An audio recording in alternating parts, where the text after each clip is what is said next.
यहाँ लोग शर्फ कहते हो फुलां वली का बेटा है बख्शा गया।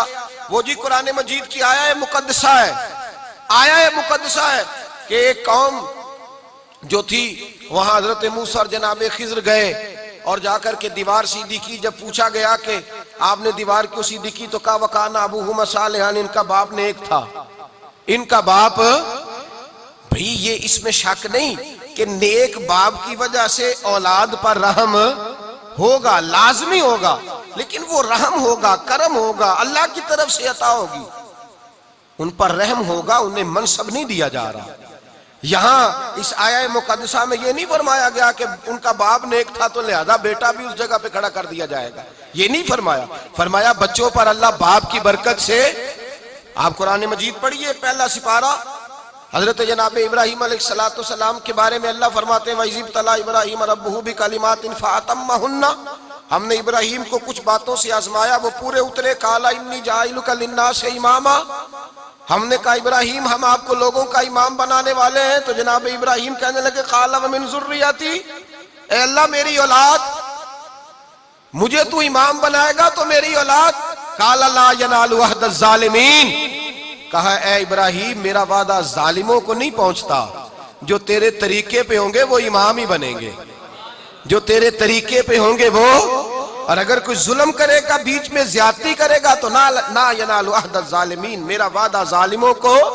जब हजरत इब्राहिम अलैहिस्सलाम पैगंबर खुदा के बारे में रब ताला फरमाता है कि इब्राहिम अगर आपकी औलाद में से, नस्ल में से कोई जालिम होगा तो उसे ये वादा नहीं कि मैं इमामत दूंगा, इमाम मैं उसे दूंगा जिसको तकवे की दौलत दी जाएगी। तो ये बहाना है, फलाना फलाने की औलाद है, ओ जी वो फकीरी 7 पुश्तों तक मार करती है, ओ भाई करती है मार, इसमें शक कोई नहीं, पर बांझ इल्मो जो करे फकीरी, ओ काफर मरे दीवाना हूं।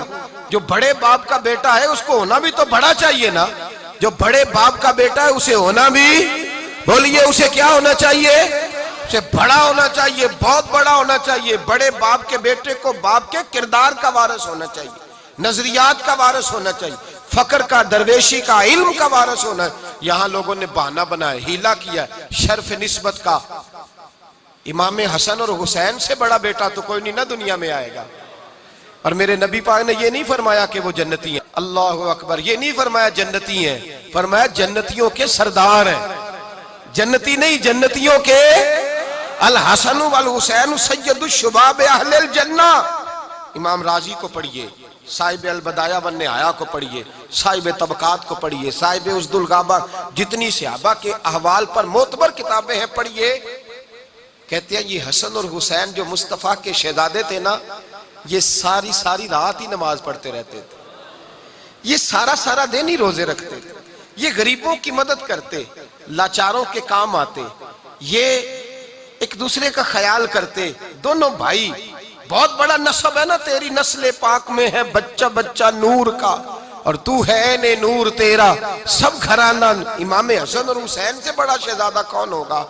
मदीने से पैदल जाकर इमाम हसन और हुसैन ने 550 किलोमीटर का रास्ता है। हाजी नाराज हो जाता है, कहता है जनाब टूर ऑपरेटर साहब बस का एसी नहीं चल रहा, इतना लंबा सफर है कैसे तय होगा। बिगड़ने लगते हैं, झगड़े होते हैं, बसें रुक जाती हैं। एक हज के मौके पर हम मौजूद थे तो बस रोक दी, का इसमें नहीं जाएंगे भाई, इसका एसी नहीं चलता। इतने आसान सफर के बावजूद लोग अड़ जाते हैं। इमाम हसन और हुसैन हज करने जाते थे, मदीने से पैदल मक्के जाया करते थे, पैदल जाते। एक साल इमाम हसन की तबीयत मुबारक कलील थी, तो इमाम हुसैन कहने लगे भाईजान सवारी जो खड़ी है घोड़े पे बैठ के चलते हैं। तो इमाम हसन रो पड़े, कहने लगे भाई जब कोई मुजरिम किसी अदालत में जाता है तो वो सवारियों पे बैठ के नहीं जाता, एजाज के साथ नहीं जाता। मैं तो अपने रब की बारगाह में गुनाहों का हिसाब देने जा रहा हूँ, तू मुझे कहता है एजाज के साथ जा। इमाम हुसैन कहते मेरी आंखों में आंसू आ गए। इमाम हसन कहने लगे भाई ये ना समझना कि हम बड़े घराने से हैं तो हमारे किरदार में कोई कमजोरी आनी चाहिए। फरमाया आ दोनों चलते हैं, चल के अपने रब को मनाते हैं, उसको राजी करते। भाई उनके अमल के अंदर इतनी पुख्तगी, इतना किरदार। इमाम हुसैन के पास 1 लाख दिनार आया, 1 लाख दिनार। जोहर के वक्त पैसे आए तो असर के वक्त खत्म हो गए। आपके साहिबजादे कहने लगे अब्बा जी तामत फटी हुई थी, अम्मा कहती है इतनी जगह से सी है हुसैन की तामत की, अब तो जगह भी नहीं रही पेबंद लगाने की, कोई पैसे आए तो अपने बाप के लिए तामत खरीद लेना। तो इमाम हुसैन को इमाम ज़ैनुल आबिदीन ने याद कराया तो कहने लगे अरे बेटा तूने पहले बताना, तो अब तो सारा कुछ तकसीम हो गया है, अब तो मेरे अच्छा दोबारा पैसे आएंगे तो देख लूंगा। कहते फिर पैसे आए तो फिर बट गए, फिर आए तो फिर बट गए। मैंने कहा अब्बा जी 3 दफा तो मैं याद करा चुका हूं, कब लेंगे? क्या खूबसूरत इरशाद फरमाया। कहने लगे बेटा फिक्र न कर, तेरा बाप जब कब्र में जाएगा तो अल्लाह इसे जन्नत का लिबास अता फरमाएगा, अल्लाह इसे आला। ये किरदार है, ये किरदार है। हजरत इमाम जाफर सादक नबी पाक सल्लल्लाहु अलैहि वसल्लम के नवासे हजरत दाऊद ताई से मुलाकात हुई, वो दुआ कराने आए। कहने लगे इमाम साहब मेरे लिए दो। और इमाम जाफर सादक वो शख्सियत है कि इमाम आजम अबू हनीफा जैसे शख्स कहते हैं कि मैं 2 साल इमाम जाफर सादक के पास रहा हूं और अगर मुझे वो 2 साल ना मिलते तो मैं हलाक हो जाता। इतना बड़ा शख्स हुजूर के नवासे हजरत दाऊद ताई दुआ कराने आए।